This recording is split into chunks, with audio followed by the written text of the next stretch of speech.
Bonjour, donc pour cette vidéo on va voir comment gérer les fichiers dans HFSQL en version classique. Bon, ça sera la même chose avec la version client-serveur.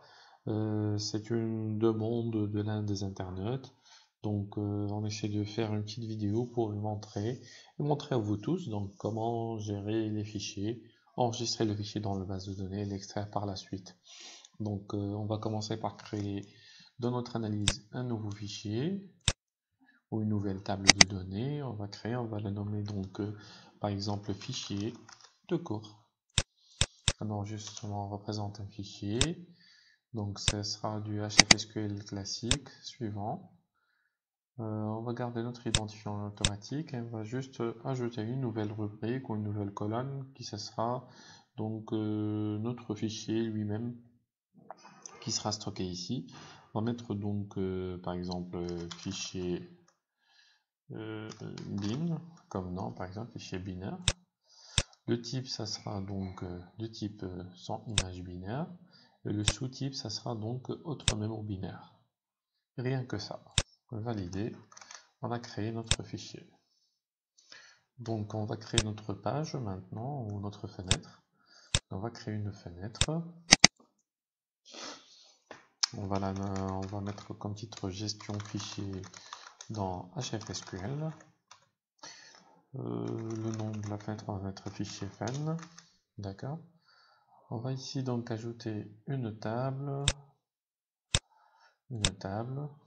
dans laquelle on va afficher donc le contenu de notre champ table.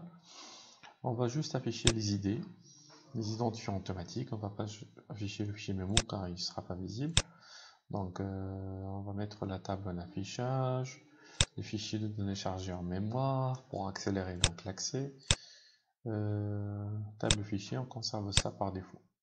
On va redimensionner notre table. Voilà, donc on aura ici donc l'ensemble des identifiants automatiques. On va tester. Donc c'est vide, par défaut on n'a rien. D'accord. Donc on va créer un nouveau bouton ici. On va l'appeler ajouter fichier. Ajouter fichier. Ce qu'on va mettre dans le code, ça sera donc, on va sélectionner le fichier avec le sélecteur du fichier. Donc on va mettre fselector. On va suivre l'assistant pour que ça soit plus facile. Donc ouvrir un fichier, vérifier l'existence, valeur, donc ici le titre, sélectionner un fichier, suivant. L'extension, on va mettre tous les types de fichiers, le répertoire en cours par défaut, qu'un fichier sélectionné par défaut, suivant, et voilà notre code. Donc ici, après tout ça, donc on aura la variable sfichier qui va contenir le nom du fichier. On va faire une petite vérification si sfichier, donc différent de vide, on a bien une valeur. On va retester si vous voulez l'existence du fichier, si ffichier existe, pour être plus sûr qu'il n'a pas été supprimé entre temps. Vrai, donc on va ajouter le fichier à la base de données, on va faire un hashras, notre table elle s'appelle fichier, on va mettre fichier, point, pour l'id donc ça va être automatiquement, et pour le fichier bin, là on va attacher notre mémo. Donc ce qu'on va faire c'est hashattache mémo, fichier, le nom de la rubrique c'est fichier bin, fichier attaché c'est sfichier. Le type et l'information, on a besoin de ça. Et puis on fait un hash ajoute fichier. Après tout ça, on peut vérifier donc des choses. Donc si hash ajoute info, fichier ajouté dans la base de données. Et ce qu'on va faire, table affiche. Si l'ajout il a été fait, donc table affiche notre table depuis la première ligne. Comme ça, on verra l'idée qui a été utilisée pour notre fichier qui vient d'être ajouté. Sinon, celui-là, j'ajoute à jouer, on va mettre en erreur. Échec d'ajout du fichier dans la base de données. On va tester tout ça vite. Voilà, go. Donc, ajouter fichier. Alors ici, donc, on va donc dans notre répertoire de l'application. Il a bien créé le fichier .fic qui correspond à notre fichier de données. Le fichier indx, ça sera l'index. MMO, là où il va stocker réellement les fichiers binaires. Donc je vais chercher dans mes images, par exemple, ou dans mes documents. Je vais chercher un fichier .png comme celui-là. Et là, il a été ajouté. Là, on a une petite erreur. Il m'a dit que la liste est vide. Et bien sûr, pourquoi la liste est vide? On n'a pas vérifié l'erreur d'où elle venait. Pourquoi? Qu'est-ce qu'on a fait nous? Nom de la table, position, pas 1 mais TADB. Oui, mon erreur. Donc c'est en précision donc la constante.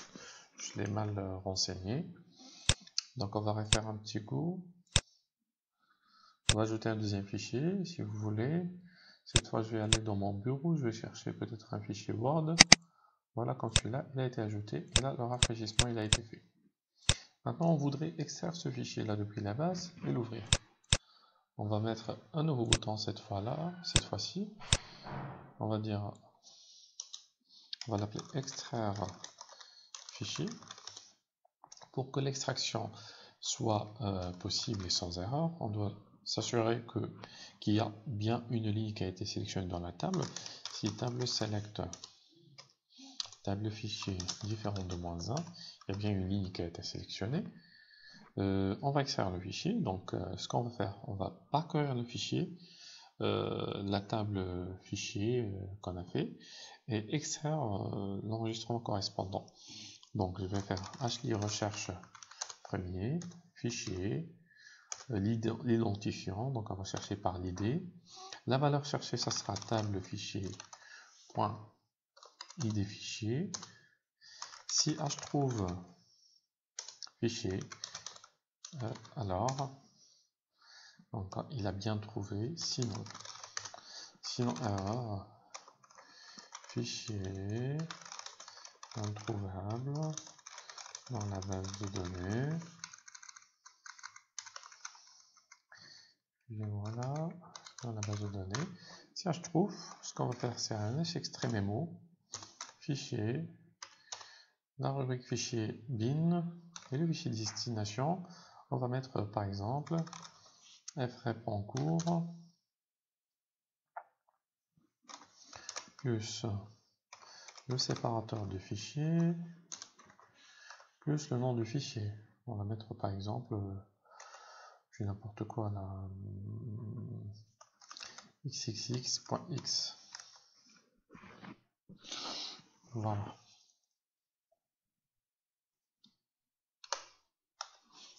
On va tester.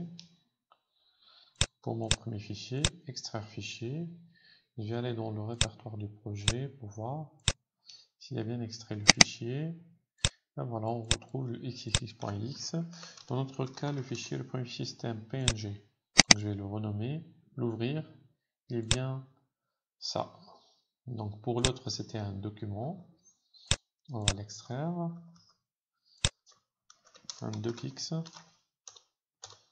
On va voir si ça s'ouvre. Et voilà, ça s'ouvre très bien.